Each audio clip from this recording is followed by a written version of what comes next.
Welcome to Flat Earth Debate Live. I'm your host, Nathan Oakley, and if you are new to this channel, or you've not done so already, how dare you, then be sure to subscribe, hit the bell notification icon, and join button if you'd like to become a Nathan Oakley 1980 channel member and keep up to date with the Flat Earth Debate. If you would like to support the channel, there is a super chat that runs alongside each of these shows while they are live, and there's also a PayPal, Patreon, and crypto link in the info box below the video. Also below this video, you can get £50 for swapping your UK electricity supplier to Octopus Energy, and this is of particular note if you drive an electric vehicle. Most importantly, if you'd like to join the discussion, simply mute the page you are currently watching, then click the link in the info box below this video to join the panel and express your views on the nature of Earth. If you do join, please don't swear. If you do, you'll be ejected, and if you are, please don't try to rejoin the stream using sock accounts. You'll be warmly welcome back on the next stream. Please also share the show on social media. Sharing the show obviously increases the live audience, but this in turn increases the chances of a more diverse panel, so please share the show on Facebook and Twitter.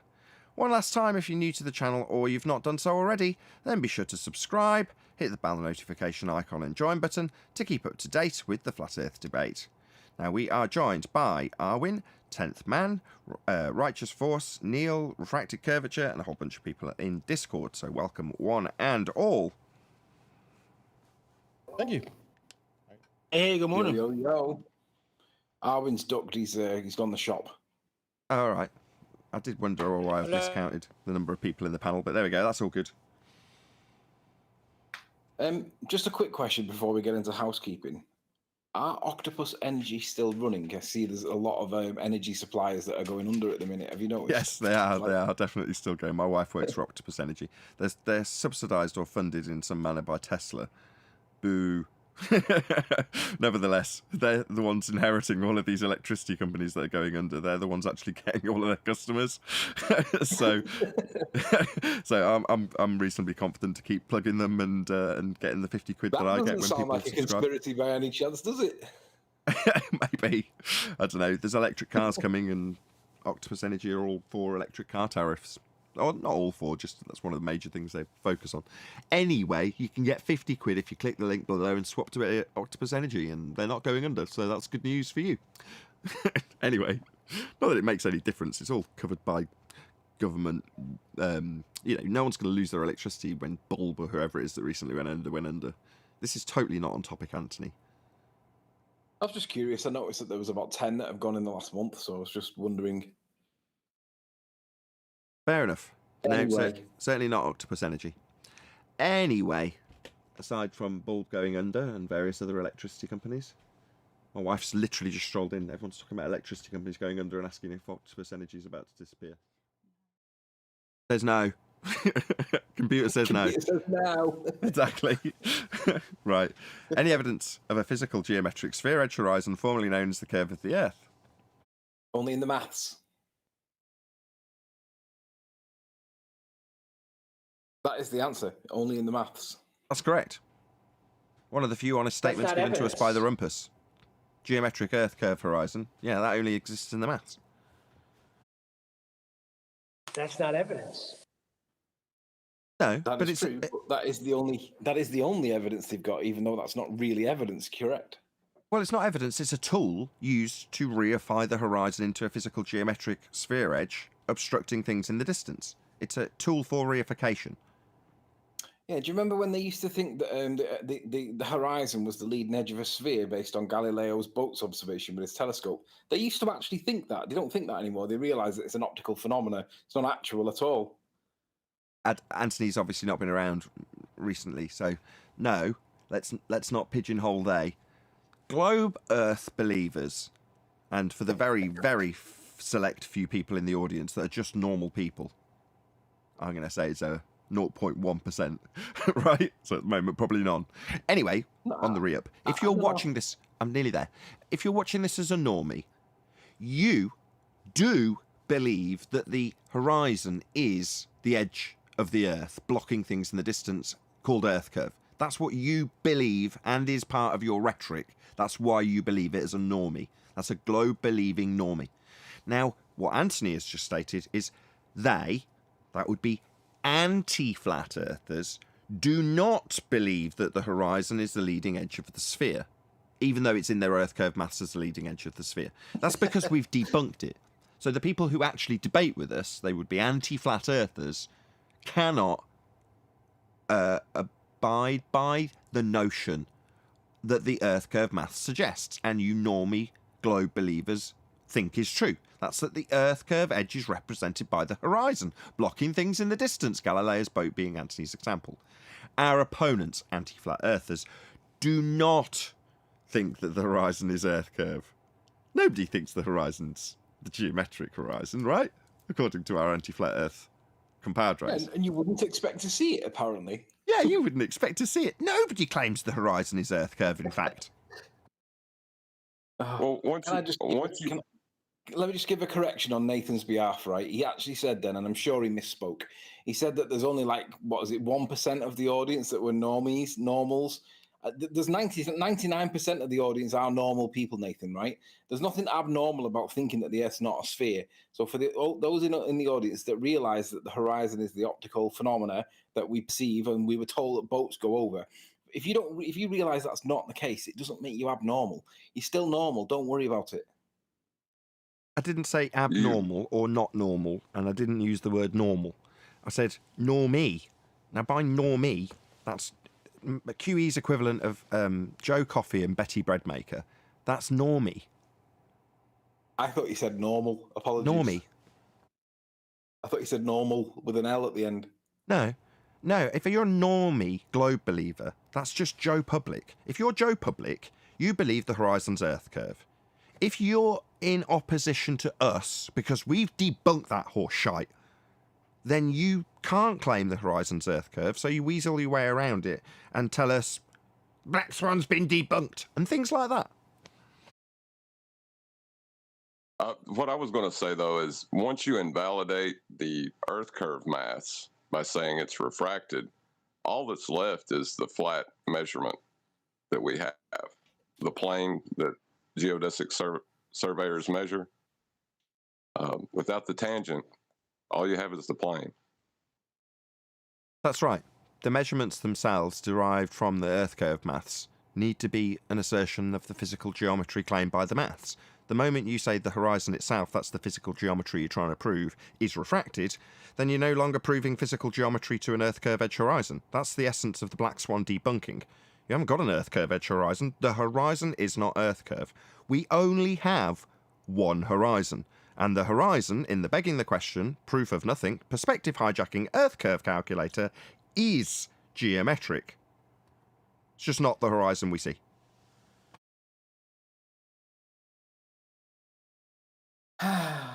Any evidence of axial rotation of the Earth-based variety?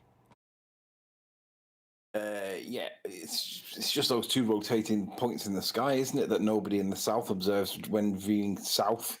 They all think that they're looking south, but they're not actually looking south. So what they do is they get the compass and they make corrections to what the compass is telling us, and then they tell us that that's the bottom of a ball. But in actual fact, what they're doing is looking in different directions, and they're relying on a compass adjustment for a just so story to explain why they're not looking in south directions when it's necessary on a ball. That's the only evidence they've got. Yeah, that won't give you an axis. No, it gives you a rotation point in the sky that you can believe is connected to an axis, though.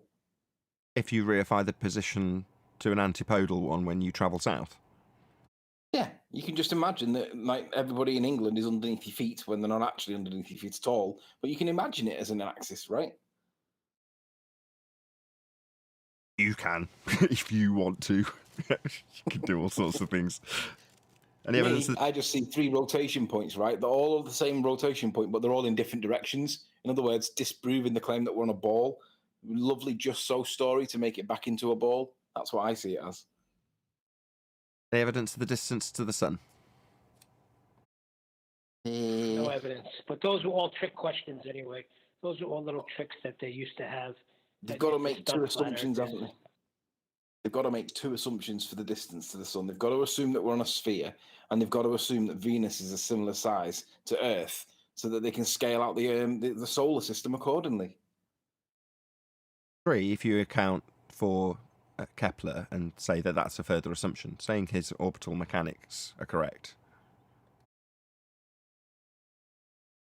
Well, the orbital mechanics are correct as a scale, but not as a quantity. Well, not necessarily true. That's just one perspective that you can view the rotate or the cyclical nature of the sky events, the celestial events. You can interpret them that way, but that doesn't make it the only way. There are other ways to interpret that, like, for instance, the apparent retrograde motion of Mercury, for example. You can perceive that as, like the heliocentric model says, but you can also perceive it as a function of elevation change or altitude change.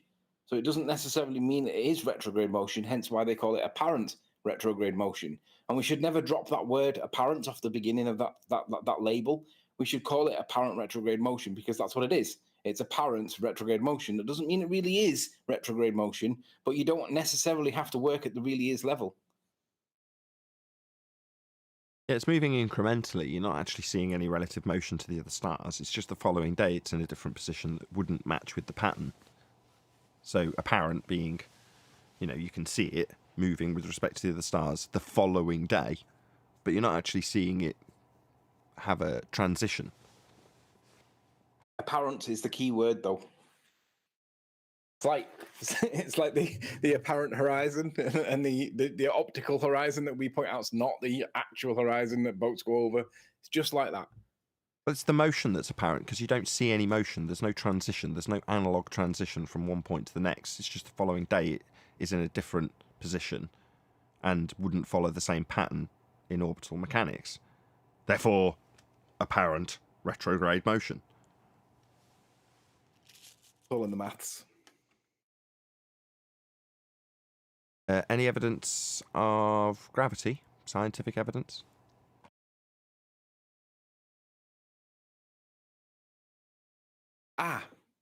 Yes. Can we come back to that? Let me dig it out. I want to share this again because it's really important that we're aware of it on our side. Let's come back. Let's move on and let me come back to it in a minute. Any single viable hypothesis from any of the fields of astronomy, cosmology, or astrophysics?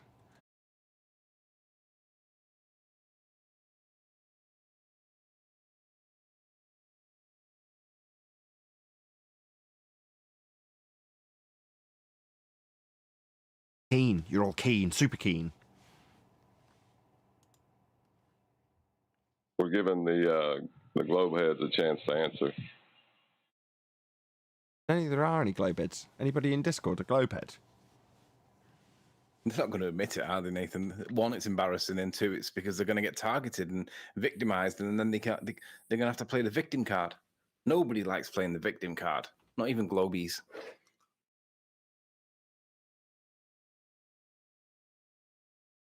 Fair enough. Any evidence of a self-perpetuating molten iron core at the centre of a presupposed spherical Earth? That's just done by P waves and S waves and assuming that it can't possibly be done with any other interpretation other than being on a globe. What a silly question, anyway.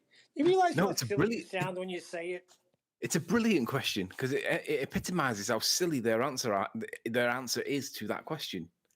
Where is the evidence for the molten iron core, right? We just see it in high school drawings, segments of the Earth chopped out and P waves and S waves as the rebuttal.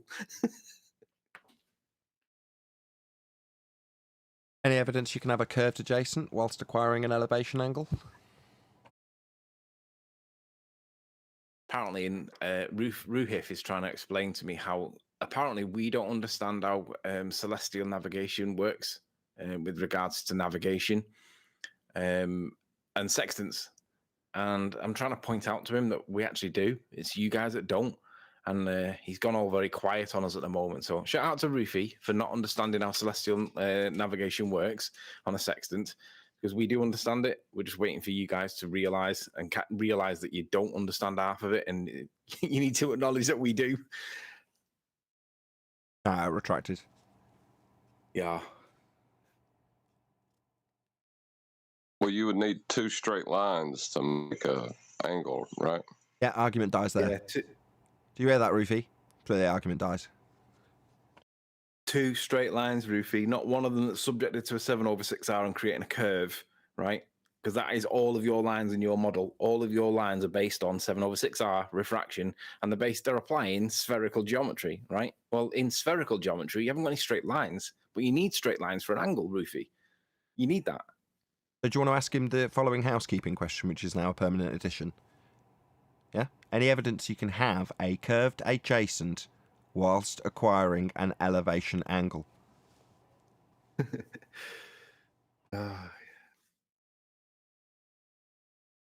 Rufy needs to go back to his books. Spherical geometry doesn't permit straight lines, Rufy. So you can't have any angles in spherical geometry, which is what you guys apply. And I just want to point out as well on our side that we need to point out to them that if they're going to have a straight line, they can't have 7/6R. If they have a curved line because of 7/6R, they can't have sextants. So either way they're knackered, right? Just depends which way they want to die. But they can't have it both ways because it's a direct contradiction in terms. If you put your eye to the sextant and you look out to the horizon, you marry it up to whatever, or even a star or anything that's around that area that you're measuring the angle to, the moment you have an optical line of sight on their model, it's a curve because they always tell us about that 7/6. Well, the minute you do that, then you haven't got an angle anymore, right? So they're knackered both ways. It's either a curve and they lose sextants, or it's a straight line. They can keep sextants, but they then lose standard refraction over 7/6R. You're correct. And it's not just those two ways. They're screwed 6 ways from Sunday between the black swan and the sextant. It's glorious. Yeah, you're saying, but what you're putting out is the link to the black swan. So they say, oh, well, I look at the horizon and I've got a straight line to it. And no, you haven't. You've spent 23 months telling us it's refracted. So bent line. So never a straight line ever. That's what you told us as the response to the black swan. So no, where are you getting a straight line from, black swan? So the minute they claim straight line, remind them that they just relinquished their 7/6R because they need to relinquish 7/6R to get the straight. Well, that means they don't have refraction, right? They can't bring things back from the curve. That means Stop a second. The statement you've just made, they need that to be flat in order to measure the angle, Anthony. So, yeah, it's all well and good arguing about after the fact 7/6R that they've relinquished. No. When you say relinquish 7/6R to look at the horizon and make an angle measurement, they're going to need a flat plane for that. That's why this is such a beautiful proof. Before they do anything, they absolutely must have a flat plane to make an angle measurement. There are no exceptions. They're going to need a flat plane for this. So they've got to get around the awkward detail of requiring a flat plane to make an angle to then move that angle to the centre of a presupposed spherical Earth. So they need a flat plane first. Oh dear, oh dear, oh dear. So you can't even beg the question to get around it. Well, we all know it's a sphere. Oh, really? So why would it be the case that you need a flat plane to measure the angle to then assume it's a sphere when it doesn't work transposing it back onto the sphere if you even did the triangulation? Your circles don't look like circles on a globe anymore. They look like teardrops. So it's definitely not needed to move the angle that you've measured on the surface with a flat plane to the centre after you've measured the angle on a flat plane, Mr. Globe Believer, because you're going to just measure an angle and you need a flat plane to do so. Just want to point out that what Nathan's doing there is contrasting for what I'm doing is I'm allowing them to beg the question, so I'm then killing them after they've begged the question. But Nathan's saying, no, you're not begging the question in the first place. No, I'm not. No, you're wrong. Let me try that one more time. So you're out on you're a globe believer on a boat with me and I'm a flat earther, Anthony. We both hold our sextant. And I look at you and I go, what are you going to do with your sextant, Mr. Globe Believer? And you go, I'm going to measure an angle. Right? So we've not done anything. Yeah? We're just on the boat. We haven't done a single thing. We're just going to look at a star in the sky, measure it with respect to the horizon or the sun or whatever celestial object we're using. That's all we're going to do. But at that point, before we've done anything, Anthony, you're a glober holding a sextant, and I'm a flat earther holding a sextant. I just take my measurement because my measurement's of an angle. And I ask you again, Anthony, you're saying, no, Nathan doesn't like me to beg the question first. Well, we're not doing it. We haven't done anything yet. We're just holding a sextant. You've taken it out of the box. You haven't done a single thing. So what are you going to do with your sextant there, Mr. Globe Believer? How are you going to measure an angle precisely? Do you want to explain that to me, Anthony? Because you're not begging the question at this stage. You're measuring an angle on a flat Earth. There's no begging the question at this stage. You've got to assume it's flat first. Yeah, you flat earthers think that we need to actually have a line of sight to the horizon. And even if it's an optical line of sight, you can argue about that all day. But all I'm doing is setting my angle from a horizontal position. Stop. Setting your what now? Angle? My angle. No. Where'd you get that? Where'd you get an angle on a curved surface? From my set horizontal. What set horizontal? So I take my zenith, my vertical line, I get 90 degrees to it to set my horizontal, and from that horizontal, wherever it happens to be pointing, I'm going to measure my line from that horizontal. No. From your position in every direction, according to you, on a sphere, the Earth's falling away 8 inches per mile squared in all directions. So you're going to draw a line to what? The middle of outer space? No, from your 90 degree zenith? I didn't say that. You're straw manning me. Listen to what I say. I'm going to measure my angle from my forced horizontal, regardless of what it's pointing to.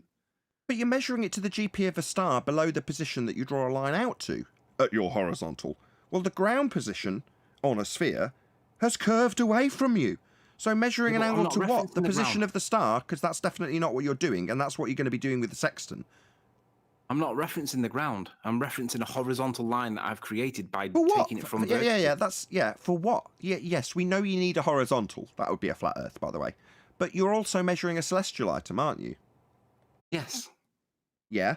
And you're measuring what of that celestial item, Anthony? I'm measuring the angle to the forced horizontal. There we go. There it is again. So you're measuring an angle to its horizontal position in space or on the ground. Its ground position. Which one? No, not in any position. It's just the horizontal. No, it's its ground position. No, that's wrong. It's its ground position that you'll be measuring, Mr. Globe. No. That's what you're saying. I'm measuring. I'm not measuring that. Well, that's what you do. No, we're holding sextants doing triangulation. That is what you actually do. You measure ground position. No, I'm just setting horizontal from 90 degrees from vertical. That's what I'm setting. You're ascribing that to the Earth. How'd you get vertical? That's what you're measuring. You're measuring the star to get its GP, ground position below it. The zenith of the star is what you're trying. I'm getting my angle from my set horizontal. That you're ascribing to the Earth. That's what you're doing. You're trying to navigate the Earth with a sextant, Anthony. All I'm doing is measuring my angle from horizontal, 90 degrees from vertical. That's it. And utilising the position of the angle to the star you've measured for its ground position. Yeah. Yeah, and that's what you're to the Earth. Yeah, ground position. Hear what Anthony's doing? Anthony's saying you could use a sextant on a globe, you just couldn't find your way with it. Yeah, if you're finding the position to 90 degrees from your zenith, then the position that's called ground position for the star, that's the position below the star that you're measuring, isn't on the ground anymore because the ground's fallen away from you, Anthony. Yeah, so if I'm at the top of Blackpool Tower... Do you mean yeah? Yeah, that's the end of the argument. Not really. If I'm on the top of Blackpool Tower, 500 feet in the air, and I set my sextant and I get my vertical and I set my horizontal from 500 feet high, and I then measure the angle to Polaris, I've still got an angle from my set horizontal, even though I'm up a tower. How did you do that? I've just told you I got my vertical. No, you said I get my vertical. What do you mean you get your vertical? How'd you get it? I get a plumb bob. You use the tower. You use a plumb bob on the ocean. No, he said he's at Blackpool Tower.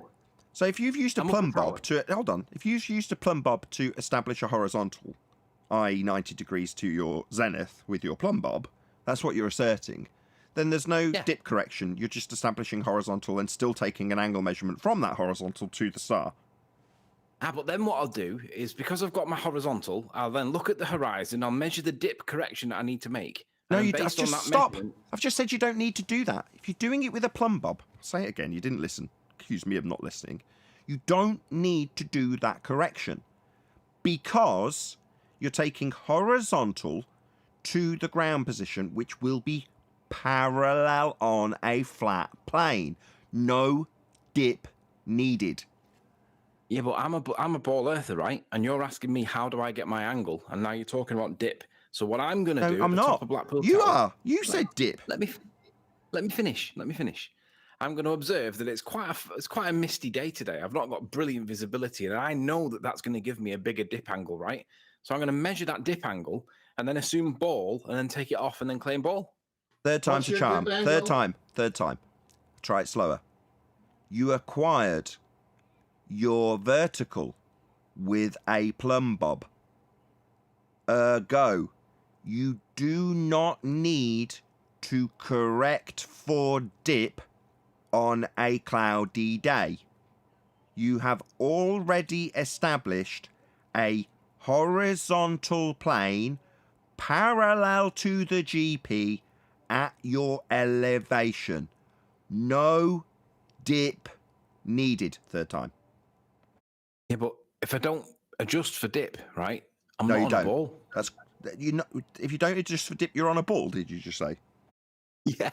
He's No, got a if you- different dip. No, He's- no. If you don't adjust for dip, then you've got a horizontal plane at your altitude that you establish with your plumb bob, and no correction needed because the GP is directly below wherever it is on your horizontal plane and the ground below it. So that doesn't mean you're on a ball. That only works on a flat plane, Anthony. Yeah, but if I can adjust for a dip angle, right, I You can can't. make people think that that dip. That's Yeah, the but fourth I'm going time. to do it anyway. Fourth I'm going to time. make people think that. Don't need dip if you are using a plumb bob, bubble sextant, or artificial horizon. It's the fourth time. I know, but you're not listening, Nathan. If I adjust for my dip correction, right, because I measure the dip angle, I can then make people think that that dip angle is caused by Earth curve. You're not doing that. You told me that you established your zenith as your horizontal, 90 degrees to it at the elevation. I said, that's the first question Are you doing this intentionally to piss me off? Our first question I asked, how did you establish your vertical? And you said, I drop a plumb line. Well, then you don't need the horizon anymore, do you? Correct. Right, so what are you accounting for dip for, pray tell, when you don't need the horizon anymore?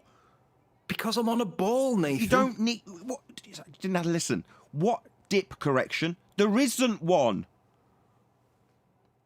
There is if you're on a ball.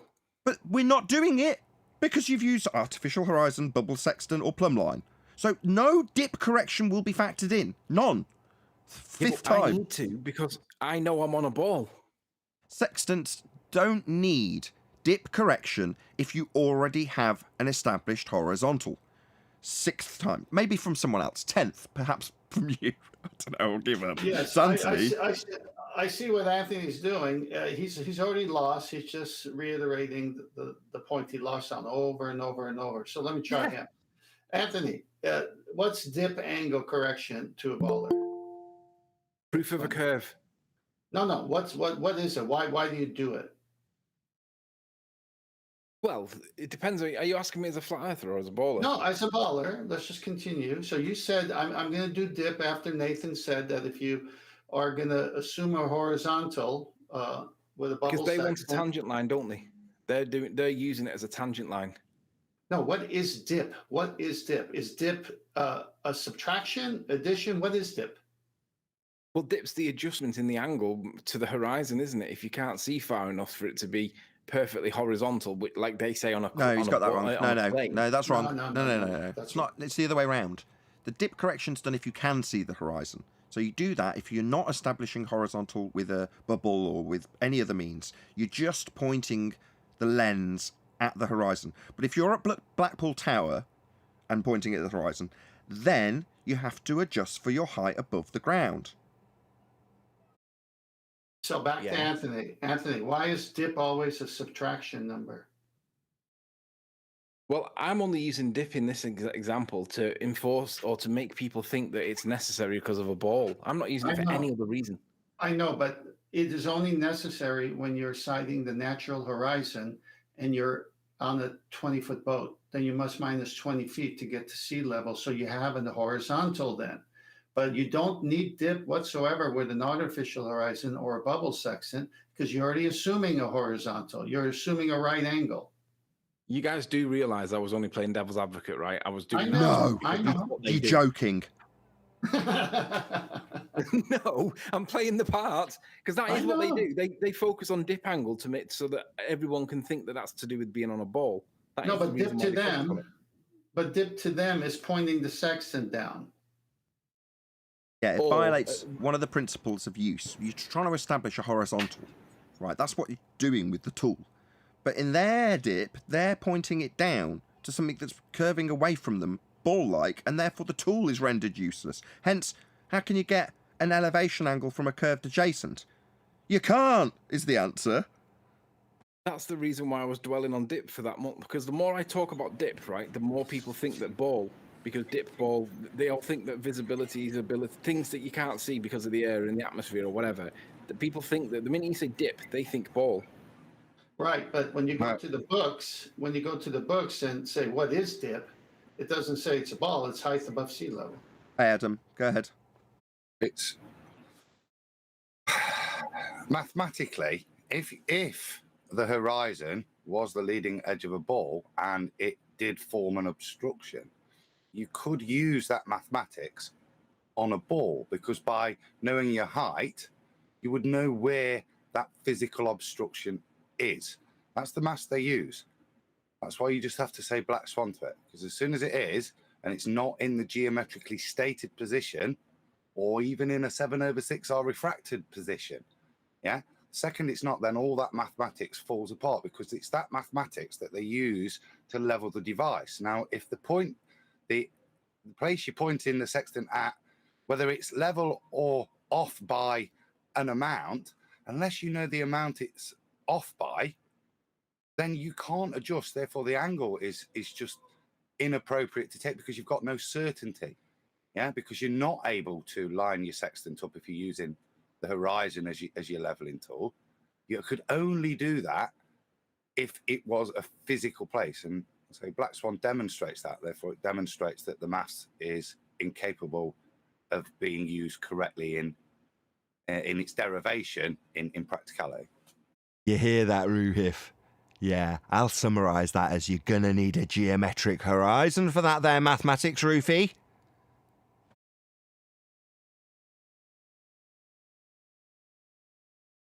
Any evidence we can have gas pressure without a container? I only came in because I thought Tony had spent the night at Ranty's or something. Yeah, he's talking about like his ex-lover or something, wasn't he? It was just the veracity of that Tony. It was quite a bit ball-winning. Anthony's gone to the extent of faking a graduation ceremony on VHS, hoping that no one will notice the grainy footage and the stand-in fat dude that he's got. You know, it's never going to work, Anthony. We all know you're lying about your qualifications. What's he done? Had a really close shave and put a corset on, and then gone down the hard, mate. Faking it, Anthony. Shocking.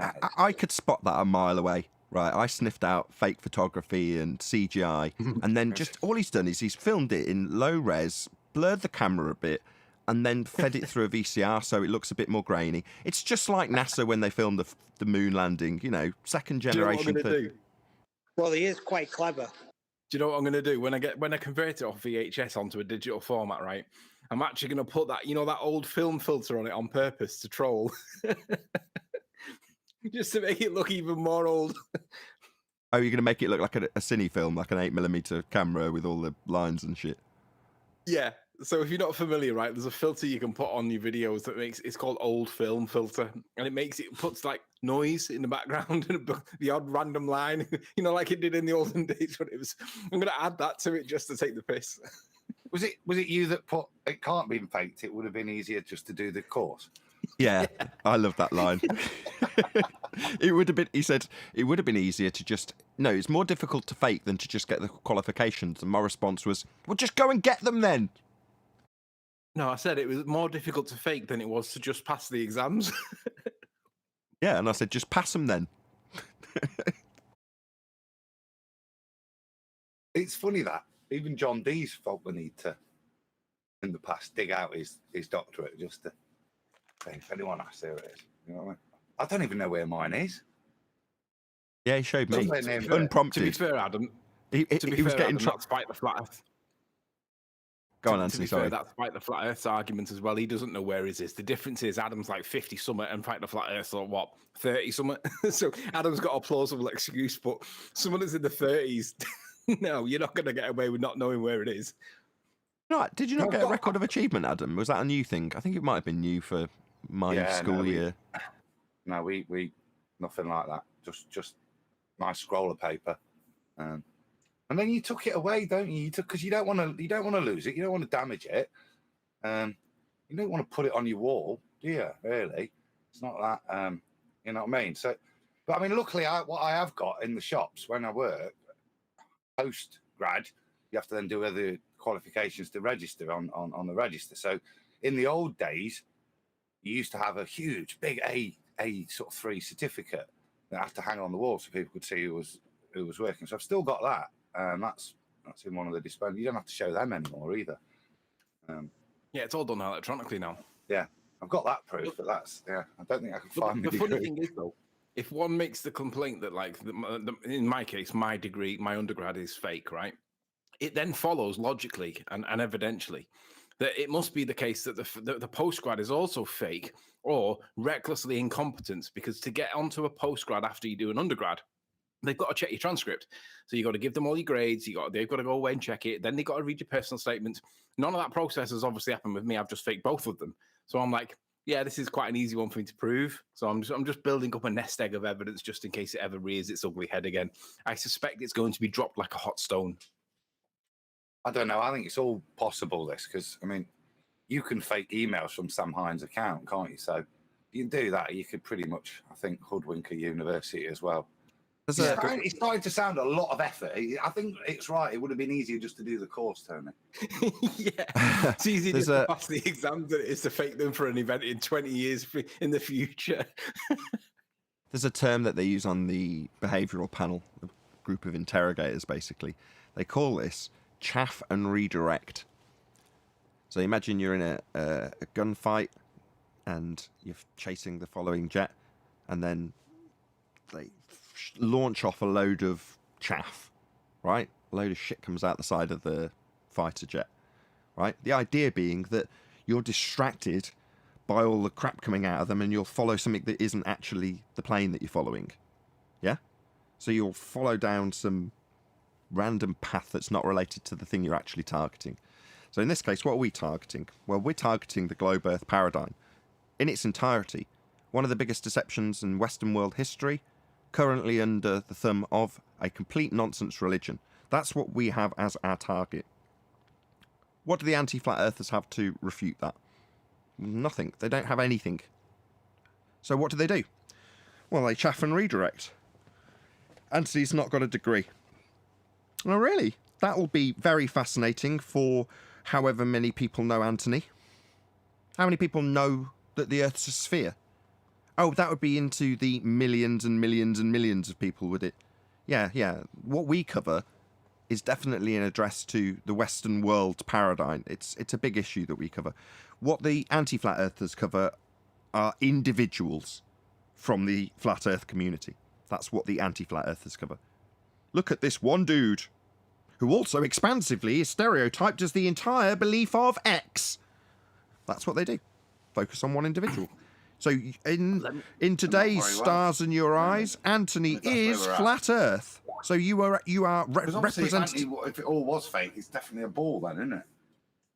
Anthony faked his degree. Exactly. Stereotyped into, if Anthony's degree's not real, what's the conclusion, given the subject matter? That the Earth's a ball? It's just chaff.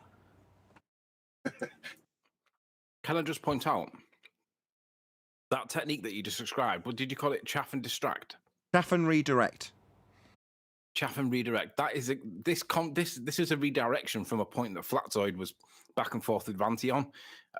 Ranty was wrong about something. Flatzoid was pointing it out, and rather than Ranty concede and admit that he got it wrong, this was his chaff and redistract. Chaff and what did you say? Chaff and redirect. Shout out to the behaviour panel. This was his chaff and redirect tactic that he chose. His redirect tactic was to attack me instead. I haven't spoke to Ranty in months. I haven't seen any of his videos in months. Anyway, he said this is a chaff and redirect attack, which is essentially a red herring fallacy. That's what the red herring fallacy is. It's to do something like on purpose to cause a distraction. And he walked right into this. And but what I've noticed is that when ball earthers are cornered, because they're cornered, and they do it all the time, they will come back with some, like you say, chaff and distract tactic to try and get you away from the fact that they've just lost. We see it all the time. Watch for it now with like these new flat earthers that are new ball earthers that are like limey play. He'll never concede any points ever. He'll chaff and redirect all the time, and that's what Ranty did with Flatzoid. That's what my friend Matthew Learns did, the math professor. QE and a few of us were in 24/7, and QE asked his 3 questions. The new 3 questions formed around getting an angle, elevation angle, and he answered them straightforward. No, you can't. No, you can't. No, you can't. You know. And then he says, "Well, I want to see what the difference is between the horizontal and the curve." And I said, "Well, isn't that just a red herring? Because they don't do it that way anyway. What do you want to know that for?" He's like, "Well, I think it could be done on a ball." I said, "But you just answered the 3 questions. So which one is it? Is it no, you can't achieve an elevation angle, or yes, you can?" But the point is, Stop. they'll just try Stop. to- Uh-huh. Summarize the 3 questions. So what Eli's alluding to are 3 questions that Quantum Eraser has formulated that is presumably been posed to, did you say Matthew?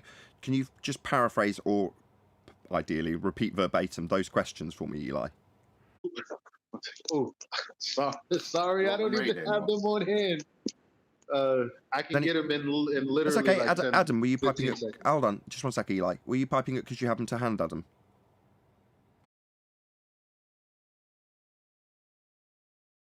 Oh no. If not, Dodgy. Eli, get him. It's all right, Eli. Everyone's dropping like flies from my panel for some reason. I think they've got internet. You want me trouble. to read those 3, Nathan? Yes, Yeah, go on, please. Sam. Thank God, saved Thank by you. 10th man. All right.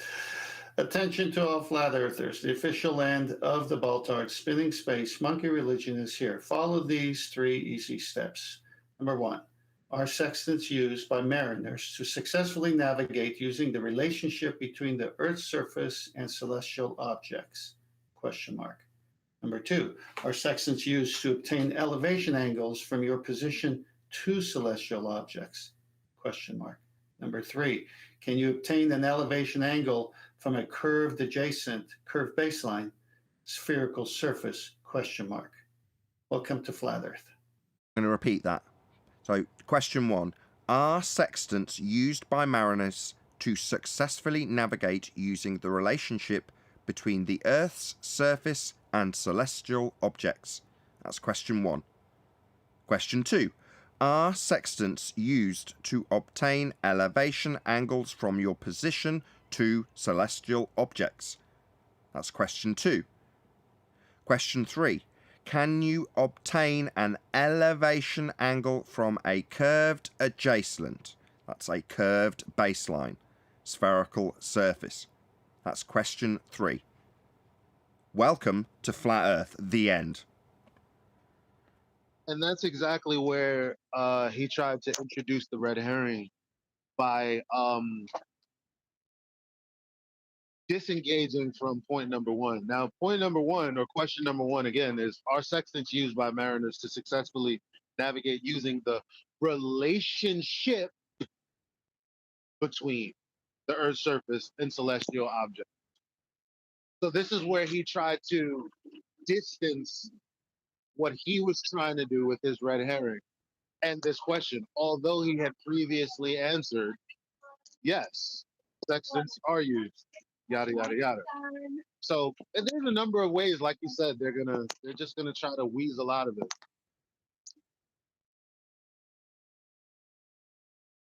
Newbie in Discord. Hey, Chop. Are you new?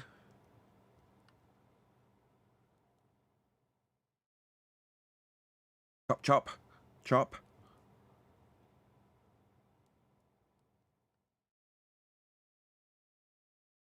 You're on mute at the moment, Chop. Can you hustle your way off mute and say a quick hello? Anybody vouch for Chop? Anybody know who he is? I do not. Not me. Hey, Chop. Good to have you.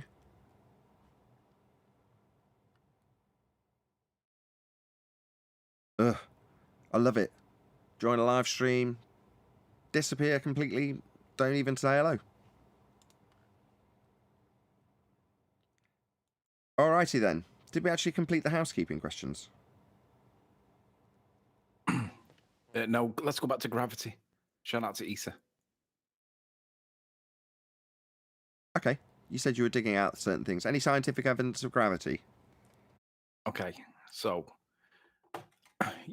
on our side, you guys are going to have to. What I'm going to do here, I'm actually going to take this and stick this into a different browser because for some reason, and I don't know why, I've got these AdSense things popping up everywhere on Google Chrome. I must have got some Trojanware or whatever. Right, so on our side, we're going to have to be aware of this because this is going to come up. If we're not aware of this, you're going to be behind the times because it's going to get rammed down our throats. And we've got sciencealerts.com are reporting that there's been bloody hell, look at all these bloody adverts. Anyway, Michelle Starr is reporting this that physicists have just made the smallest gravitational field measurements ever. And it's basically a repeat of the Cavendish experiment, but they've used tiny little weights that are being done in a vacuum chamber. And this is claiming basically Newtonian physics. And they're claiming that this proves gravitational attraction.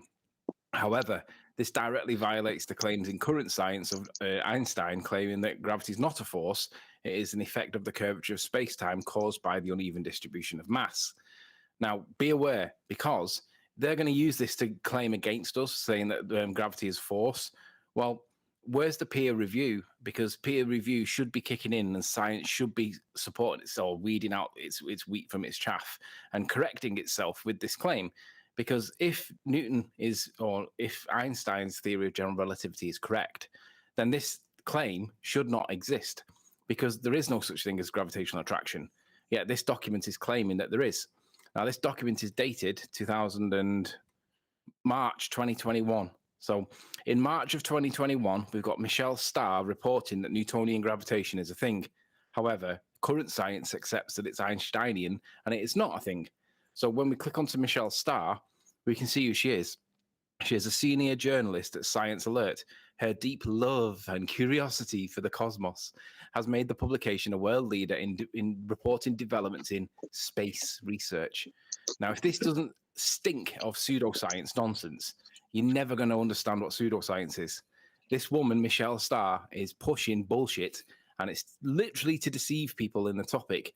Because I don't know whether it's coincidental, whether it's conspiratorial, but the fact that it's been done in a vacuum is one of the topics that we're pushing in the minute because we want to see this, whether it works in a vacuum or not, and this is claiming that it's been done.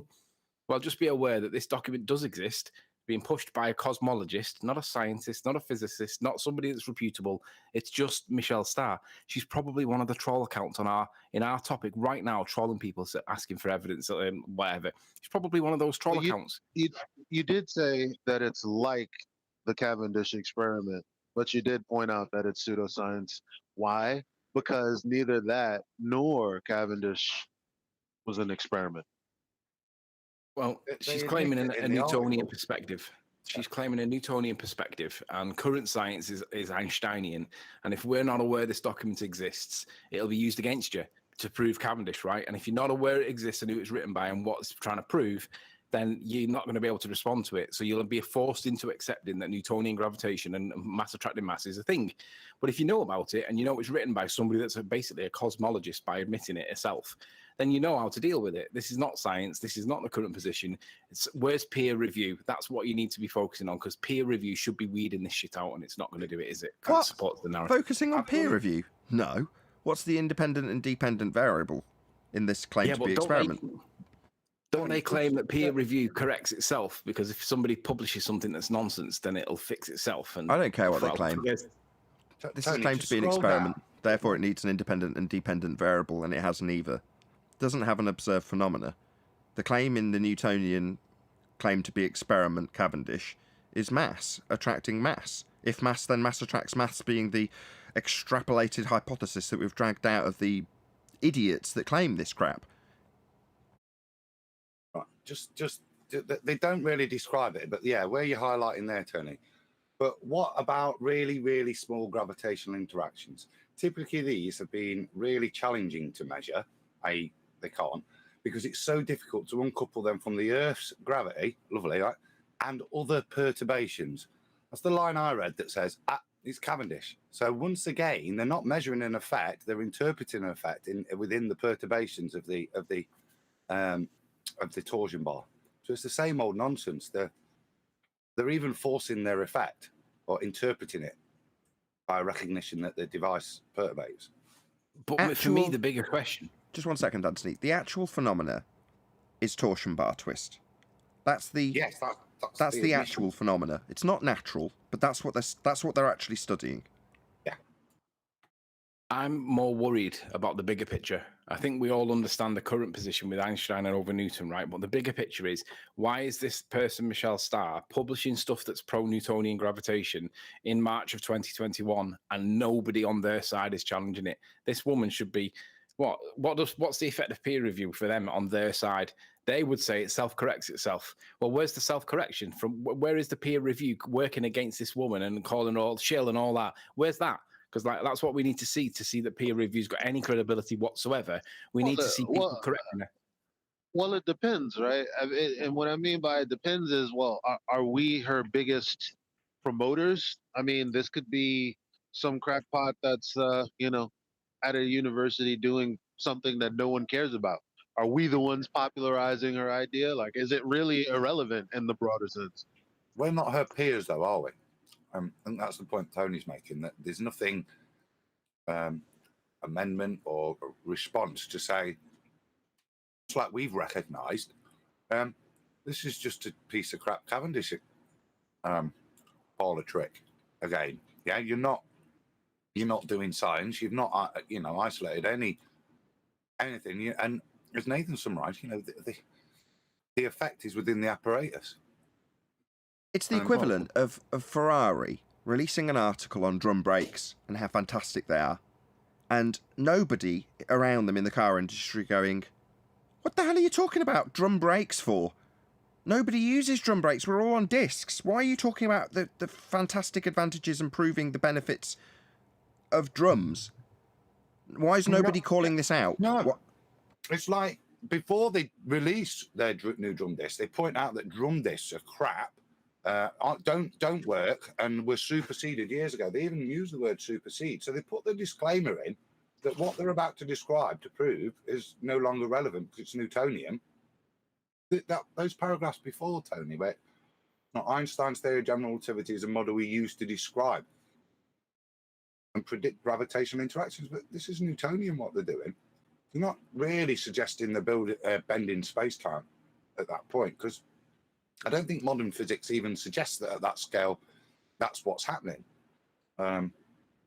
It's a totally different mathematics. It's a completely different geometry. So what she's talking about is Euclidean, right? She's talking about mass attracting mass. That's what she's trying to show. Well, yeah, but look at how she words it. She words it as the gravitational field rather than mass attracting mass. She talks about the Earth's tiny gravitational field. So that's a new phraseology. They normally talk about the attraction of mass between mass, don't they? They normally talk about the force of gravitation. But I think she's being Weasley on purpose, because she says... Weasley? You're not kidding. If she's talking about the gravitational Einsteinian field, then she's talking about the curvature of space-time. That's what the effect is. Yeah. So what she's talking, right? She admits that general relativity supersedes an earlier model, right? Now, obviously, Fight the Flat Earth and his cronies are telling people that means refine. It doesn't. It means replace. Like drum brakes didn't refine disc brakes didn't refine drum brakes. They replaced them, right? Essentially, that's the same argument here. So she's acknowledging that the relativity supersedes the earlier model of Newtonian universal gravitation, right?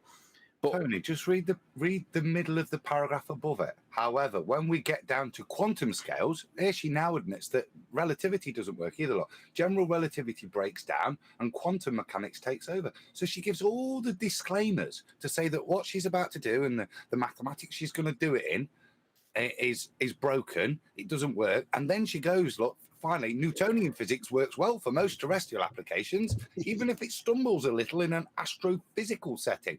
And that's what she's going to do in a new experiment now. Yeah. Let me just do the analogy again with the brakes. So it's the equivalent of them making the disclaimer at the beginning of the article that we are currently on ceramic brakes. Yeah? That's the disclaimer, because they're the most up-to-date, most superior brakes. And prior to that, yeah, we used discs, which were similar but different materials. But ultimately, the following article will bestow the benefits of drum brakes. Not notwithstanding the fact that we don't use them, they've been superseded and then superseded again. And then in the article it says, well, we understand that normal steel disc brakes will wear out and suffer heat loss through cycling repeatedly, and therefore ceramics are better. Drums are what we're showing in this experiment. You're like, what?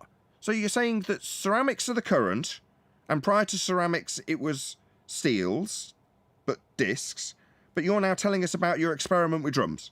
So she's telling you that quantum takes over at the tiny scale, but Einsteinian is ultimately the gravity that I'm going to allude to, but ultimately Newtonian is the experiment I'm going to be showing you. It's just a clusterfuck. But it gets worse though, because look at what it says. I've highlighted this bit. It says Newtonian physics works well, right? That if you look at the words that she's used there, Newtonian physics, right, works well. Well, first off, Newtonian physics is based on mathematics, right? It's not based on actuality, right? But she's saying that Newtonian physics works well. What she really means to say is Newtonian calculations seem to work well. But she's making you think that Newtonian physics is the actual verb of something being done, the doing word, right? But we know that gravity is not a force. So I think that this language, this phraseology, it's deliberately confusing people because it's being weaselly with the wording to make you think that this is current science when actually not only that, going through stuff, you realize not only that, there's 10% of everything at Trade Point at the moment. Did you know that? Yeah, there we go. Well, not that. There you go. Isn't this just showing the dangers of like deduction and induction? Because they've not eliminated. What this is showing. Hold on, Anthony. Hold on. Just let him get. Go ahead, John. Well, where they haven't used the scientific method, they've not eliminated, three-toed pixies as being the cause, and in this case, they've made gravity the three-toed pixies. So that like manipulating manipulating the independent variable is what gives you the abductive reasoning. So like they're not using any of that, and that's the problem. What they're doing actually is they're brainwashing the latest kids coming out with popular science to make the kids think that Cavendish is still current. That's what they're doing. It's deliberate deceit, in my opinion, because this website is aimed at youngsters. It's aimed at popular science. It's not aimed at real science, and it's not going to be. They're hoping this goes under the radar in the sense that if they can get the kids to be influenced by it, but the adults don't pay attention to it because it's aimed at popular science rather than actual science, then it'll go under the radar from our perspective.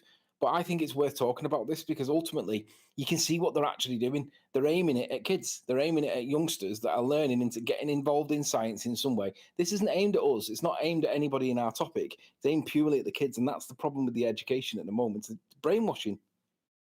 With that, I'm going to say a huge, massive, enormous thank you, first and foremost, to both Discord and G+ Panels for making today's live show possible. If you are watching this on either Nathan Oakley 1980 or Nathan Oakley Programming Streams, stay tuned as there will be an after show to follow. Unfortunately, if you are watching this live, this is where we bid you farewell. So, a huge, massive, enormous thank you to all of you who smashed the super chat, liked, commented, shared, subscribed, joined as a Nathan Oakley 1980 channel member, and all that good stuff. I've been Nathan Oakley. Stay tuned if you're watching on a Premiering stream, and I'll see you all in the next video.